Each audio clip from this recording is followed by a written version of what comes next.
Hello and welcome to JST Prompt Corner, the new podcast from Jermyn Street Theatre. We hope to reach out to you whether you're an audience that's come to see a show at Jermyn Street before, or you've never seen anything with us before, and you're intrigued by the things we're producing online at the moment. We want to reach out to you and we want to welcome you into our fold. Today we've got a great podcast. Tom Littler, who's the Artistic Director of the Theatre, Cat Robey, the Deputy Director, and our long-standing friend Stefan Bednarczyk. Hope you enjoy. I think should we just go around and introduce ourselves and tell everyone how we sort of know each other? Tom, do you want to start? Yeah, sure. I have known the theatre for about 10 years. I used to work here as a freelance director, and I took over as artistic director 3 years ago. And Kat, how long have you been at the theatre? So I joined in August 2019. So we're coming up to, 8 or 9 months now. And how about you, Stefan? And what's your relationship with the theatre been?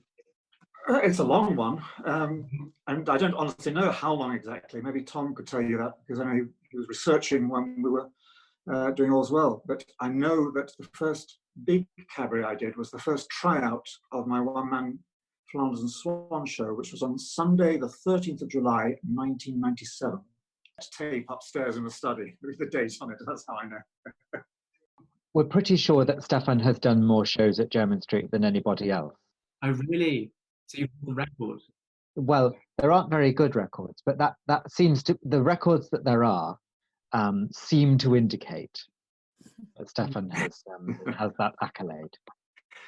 Just stick around long enough, and that's how it happens.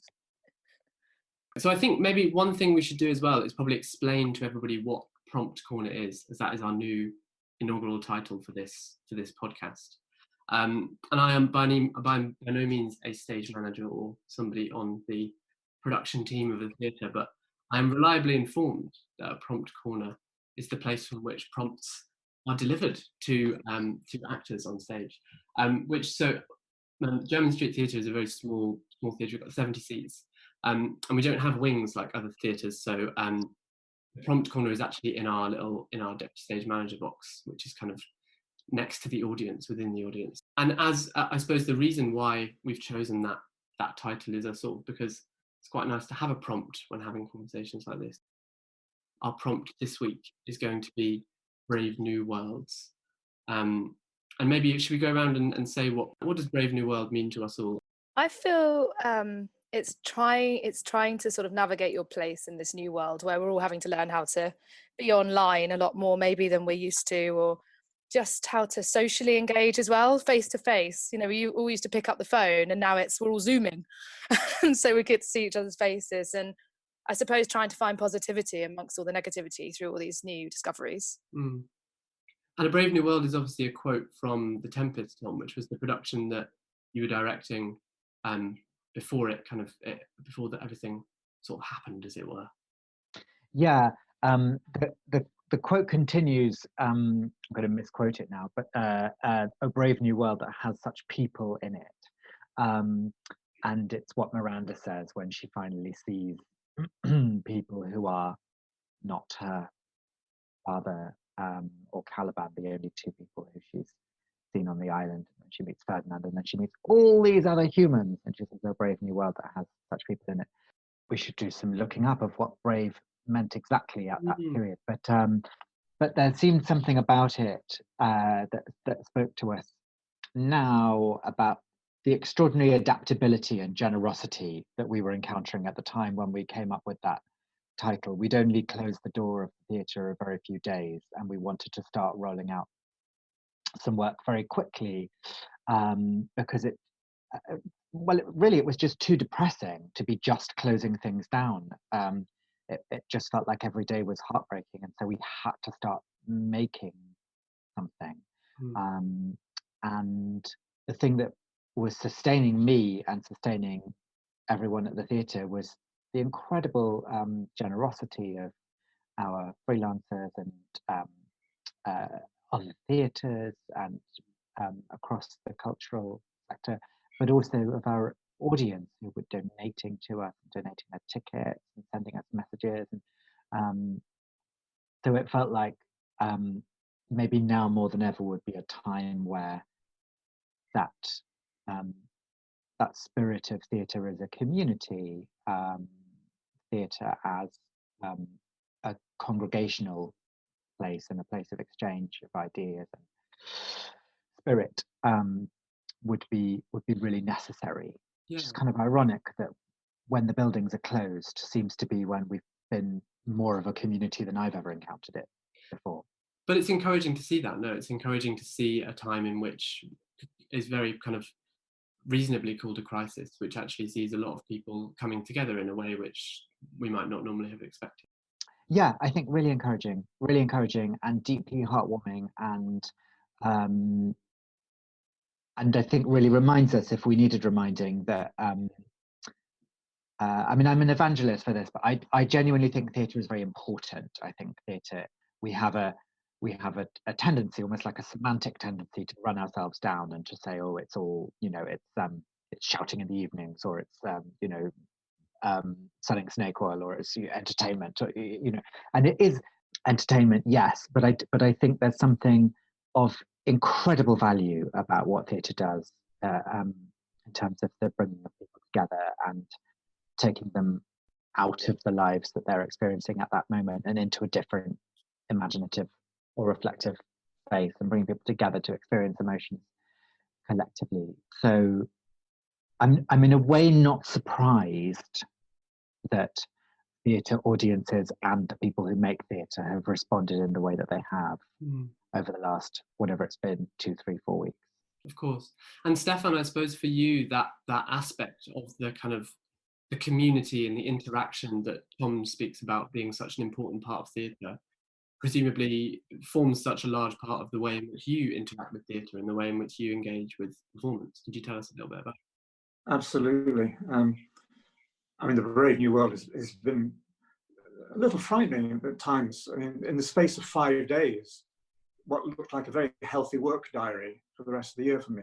And because I'm either a multidisciplinarian or a complete tart, depending on the viewpoint, as a cabaret performer, as a musical director, as an actor, as a teacher, as a church organist and choir master, I'm sort of a moving target. So I thought I'd be immune to it. But in the space of 5 days, every single aspect of that closed down.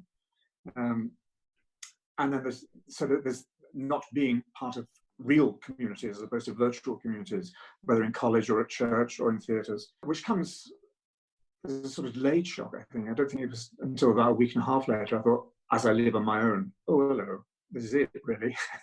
It's just as well I'm reasonable company with myself, and I'm so lucky that I have a garden as well. But the other side of it was, for somebody like me, it was the brave new technology. I think temperamentally I am a Luddite in many ways, but also I was thinking about this the other day. There was a period around when technology was really hotting up, around 2002, 3, 4, when I was ill for about a year and a half, and then my mother was dying, and I sort of basically was not around when people were learning and becoming incorporated into this technology. And then when Mum died and when I was back in the swing of things, I'd sort of missed out. So this has been a huge reawakening. I'd literally never heard of Zoom 3.5 weeks ago. I hadn't owned an iPad. You know, because you had to tutor me through it, Ciaran. You had to explain to me how WhatsApp was going to work and hold my virtual hand as I downloaded it onto one of my devices. But also trying to find ways of teaching. I can't direct a play with the students, but perhaps I could do a seminar on Beckett or Coward and direct a reading. There's a delay on Zoom, so you can't play the piano and have somebody else sing at you down line, but either can get a backing track, or I can record a backing track, email it to them. The students can then sing to that backing track at me, and I can comment on the thing like that. The people at Regent College, where I'm on the faculty, are trying to technologically work a way that I can go back to doing ensemble singing classes, because that was a big part of my weekly teach. Whether this will work or whether it's a facsimile that is just something for the expediency of community. I don't know. Yeah, it's incredible that people are finding ways to get around these sorts of things, right? I think that is partially what is so encouraging about the present moment. And I suppose, Kat, for someone like you, how are you coping with being a director, being somebody who normally works with people, interacting with people on that sort of level? Well, I suppose I'm very lucky, obviously, that I work with the theatre, but also I have lost half of my other income sources, which was all my own directing work outside, freelance. And of course, there's no way to be in a rehearsal room, so they're either cancelled or postponed. So I suppose we're just carrying on with trying to make sure those projects, even though they're postponed, will happen. So my workplace is a lot of phone calls and a lot of emails and a lot of Zoom, again, which I hadn't heard of until a couple of weeks ago. And my workplace is, I'm really, really partial to a sit down on the sofa with a cup of tea. That's with my laptop. That's kind of what it looks like. And often with my cat next to me or interrupting me. And that's, and that there's some lovely things to be taken from that. How lucky that I can sit there on my sofa with my cat. But I miss people, I must say. I'm very social. I think you have some days you wake up feeling slightly in despair, and then you have to find a way to carry on, and some days you wake up feeling reproductive, and I think it's managing that and being honest about that as well, being honest that not every day you are going to be feeling productive. It's really hard to constantly do that, and I think there's some merit in allowing ourselves and giving us permission as humans to, don't beat ourselves up if we're not having the most productive day. I think would be my big takeaway from the last couple of weeks. Definitely, and I suppose so much of us rely on that sort of day-to-day structure. I mean, isn't that why maybe like theatre is one of the joys of kind of like our evenings or whatever, where you turn to it and you go to the theatre, and it's a journey and it's an experience, and that's something that is so in a normal world kind of regular and exciting about it. And it was interesting. You did a Twitter Twitter poll recently. Oh yeah, about the when did people want to watch theatre? Yeah. Did we say you could watch it 11 o'clock in the morning, or in bed, or 3:30 in the afternoon, or 7:30 like normal, or 9 o'clock when the kids are in bed and you can have wine? And everyone just said 7:30 like normal, please. Yeah. There was a small vote for 9 o'clock, kids in bed, wine. Yeah. But a huge victory for just like normal, please. 7:30. We're creatures of habit, aren't we? That's what we enjoy. Yeah, I mean, 7:30 is an objectively terrible time. I mean, nobody has ever solved this problem. Theatre happens at the worst possible time. You can't have dinner. You've just come from work. Everyone's exhausted. Theatre happens at a terrible time, and I thought everyone would go for, I don't know, 9 o'clock or the middle of the afternoon. Yeah. No. So Jermyn Street are producing still a lot of work during this period as a way to sort of interact with audiences, to kind of make this period as comfortable for people as possible, which I mean, we've all acknowledged how difficult it can be on an individual and on a collective level, and that's sort of the things that we all definitely struggle with in terms of loneliness and that sort of isolation.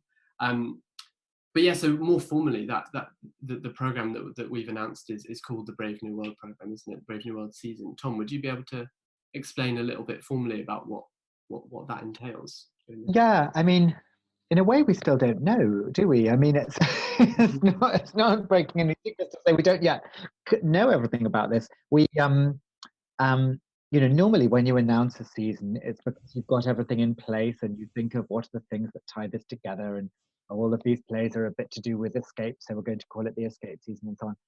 That's the way that we would normally do these things. We knew that we wanted to make some work, and we just announced that we would be doing a season, and actually all we really knew was why. We knew that we had to make work for our audience by themselves, and we knew we had to keep our kind of very big, actually, freelance family together. That's something like 250, is it, people who have worked for us in the last couple of years. And we do think of them as a family, really, and we wanted to find ways of bringing those people together.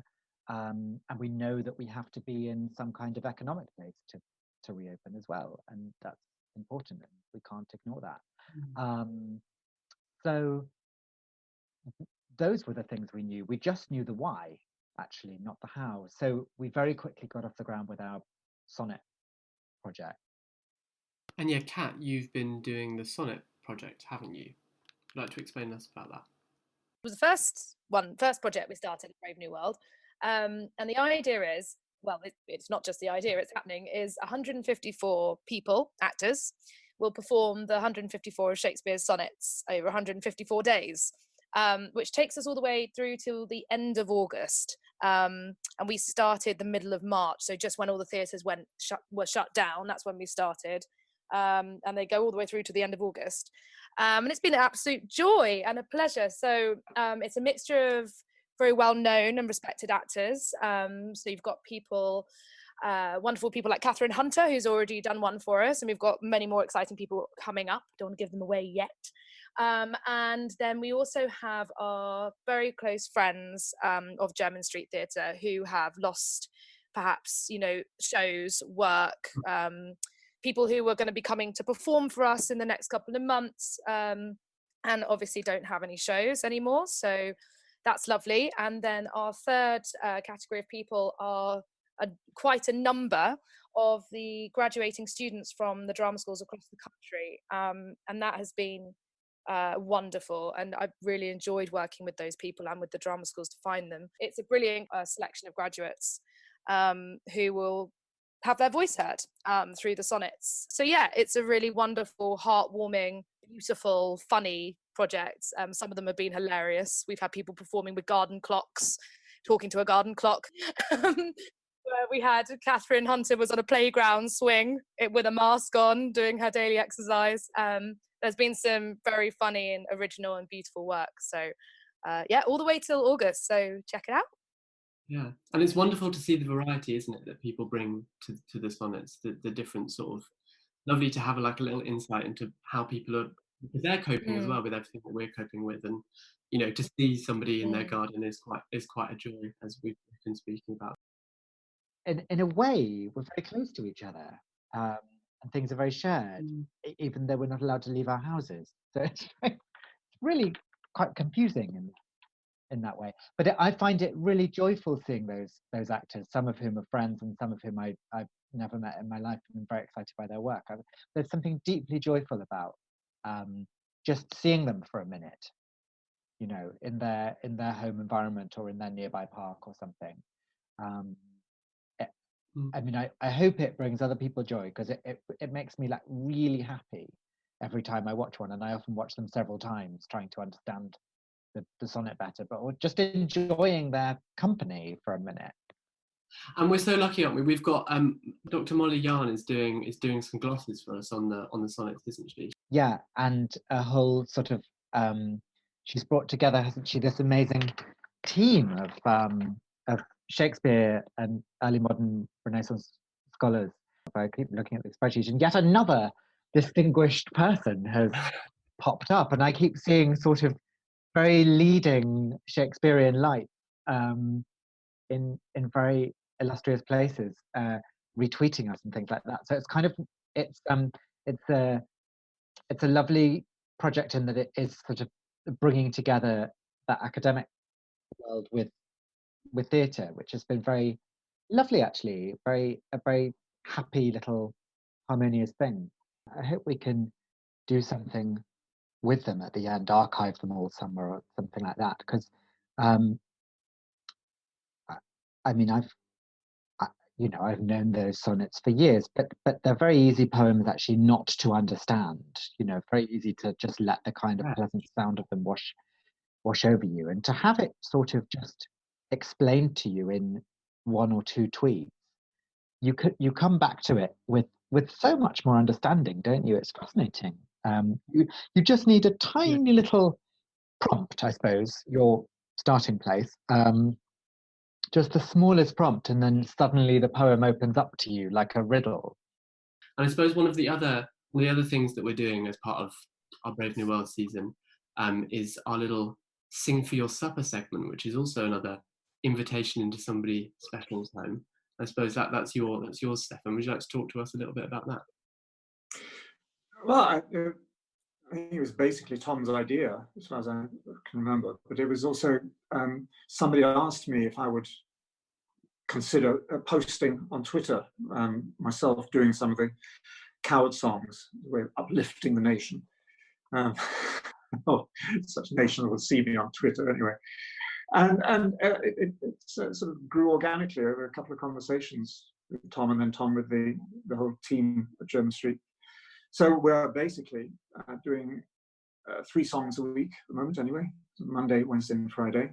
I've done them all so far, but I think depending when this goes out, next week we'll start having occasional guests as well.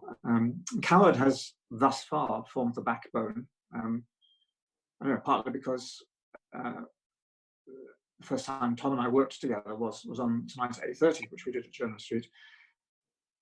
And I've done a lot of Coward, and I know a lot about Coward. But also, I think there's something about, probably because of Coward's role during the war, the Second World War, there was something that felt right to start with him. And it's chiming with a lot of people. And I'm getting emails and tweets from people.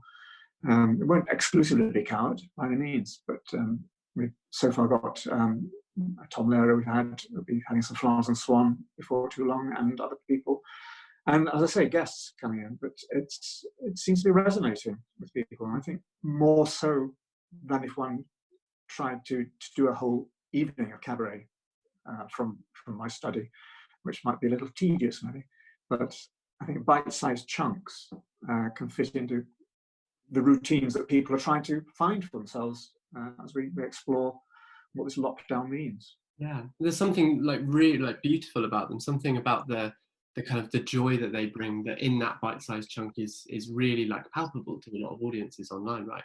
To have that sort of, that little bit of spirit, that little bit of kind of joy delivered straight to them, that really kind of appeals. Do you know what I mean? In this period, people I would not have expected to appreciate Coward have been emailing me or tweeting me back, and it's obviously, for those who are discovering it, that's marvelous. And for those who are rediscovering it, it's reassuring. Somebody this morning tweeted me saying it actually made them feel that they could take a deep breath and continue with the morning as it came into their inbox, which is a lovely thing to hear. That's amazing, isn't it? I mean, isn't that a wonderful tribute to the songs and your playing and singing? I suppose it's such a weird time, isn't it? That these just little things are making the most enormous difference. And when we, phone the people we love and say, what did you do today? The things have become often very small. So things like, oh, I heard this most wonderful Coward song at 11 o'clock this morning, becomes a really big deal. It really matters, I think. Yeah, I think it does, and I think there's something particularly bracing about them as well. I suppose that's the spirit that you're both encapsulating there. That people are kind of taking the messages or taking the that lyrical joy and going, oh, I will continue, I will move on. And I suppose that's what that encapsulates the spirit of Brave New World, right? In a lot of ways, just reappropriating that phrase and using it in a way which means that we are being brave in a new sense, and allowing other people to be so as well. I think that's something really joyful about that. Somebody did email me, which I love the enthusiasm, but they said they hope that the lockdown carries on long enough for me to do the entire Coward canon, which I thought was a bit daunting. But it's nice to know I'm having a positive effect. One other question I had was just more generally for anybody, so we've spoken a little bit about kind of what we're doing at the moment with Jermyn Street, and kind of been trying to connect with audiences in a way that is sort of possible in a different way at the moment. But what is it looking like moving forward? How is everyone feeling, whether it be on a really personal level, how does everybody feel about the future? Because I suppose it is very uncertain at the moment. I mean, I live looking at Guy's Hospital. I literally look at it from my window. And it is a sort of daily reminder, thinking about all the people working hard. It gets me quite emotional. If I'm having a down day and I see, it can be quite, I mean, personally, I have to be honest, I'm really trying not to think too far into the future, because there lies a terrifying place. For me, I think our world's going to change for better, and there'll be amazing discoveries that come out of this and changes to our society. I think there will be an awful lot of positivity, but I think there's also going to be a lot of grief and a lot of loss. So trying to take each day as it comes, I think, is my, otherwise it's just very, very scary. It feels remiss not to mention one thing about Jermyn Street on the day that we're recording, which is that it flooded yesterday very, very badly. There was up to 5 feet of water in our basement. Pipe burst in the Stefan, you did know this, didn't you, Stefan? You heard it just before. Yes. And 56,000 gallons of water pumped out over 14 hours, and I mean, you know, it's so hard not being there, isn't it? And Penny is there, and Howard, our other co-founder, is there. Isn't it just? I hate not being there. I hate it. I just want, you know, I want to be there to see it and see what's happened and help rip up wet carpet. You know, it's very strange learning to kind of think that there's a theatre and there's a building, and these two things are both the same thing but also different things. And you know, we're continuing to make work, but somewhere there's this building that has just been very badly damaged. And you know, I hope that, you know, I think the picture from insurance will hopefully be good and we'll be able to repair things and all the rest of it. And in a way, thank God it happened when there wasn't a show running, I suppose. Penny has been completely, I don't think she's been to bed yet. She's just, you know, of all of us, she's the person who is far the closest to the building. You know, lots of the work that we're doing, and there's lots more to come, is digital, and we can make it kind of, you know, as a group of people attached to the building for another group of people who watch and listen and engage. But Penny and that building sometimes feel like the same thing to me. You know?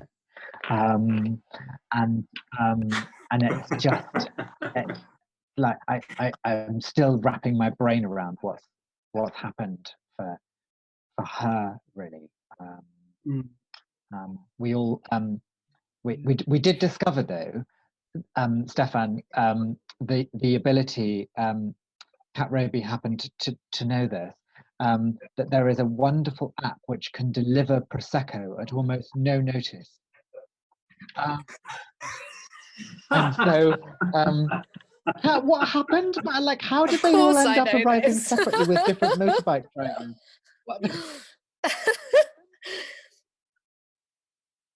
So this is a funny, so last night, obviously after everything, I think probably everyone in the country's gone down this route where you just open a bottle of wine or a gin in the early evening. And me and Louis were trying to use the app. Louis is our associate designer to the theatre, Louis Whitemore, and she was ordering Prosecco with me to go to Penny at the theatre, because they can deliver in Zone 1 in 45 minutes between order and delivery, which is extraordinary. It's like the Uber Eats of, or Deliveroo of wine. It's brilliant. And to make Penny happy. And anyway, Louis had 3 very large gins before we did this order, and only ordered a very small amount of Prosecco, had to do a double order. And so 2 mopeds turned up for Penny with 7 minutes of each other. The street was completely closed as well. So, you know, because the street was closed because there were fire engines everywhere. So these 2 scary looking, 2 leather-clad men turned up carrying bottles of Prosecco 7 minutes apart. Anyway, brilliant. Deliveroo of wine. As much as you don't want to think about this, I cannot wait to get back into that building. I mean, I cannot wait to see the first people queuing on the stairs to get in again, and for people to be serving ice creams and crossing the stage to go to the loo and all of those things. I'm like, whenever I think about, you know, the the toilet sign switching off, and people having missed their chance to use the loo, and all of those, and Penny saying doors to manual as the door closes each time, and sometimes I'm allowed to close the door myself on press nights. I'm so excited whenever that is, and I don't even want to think about when that might be, although I have to. But I think that's such an exciting thought, actually, isn't it? That we will be in that building again, and all across the country, people will be back in pubs and back in theatres and back in cafes and shops and all of those things, and churches. That means so much to people. So yeah, that's my my little dream escape that I quite often go to, is thinking about what it will be like the evening when we can let people back in.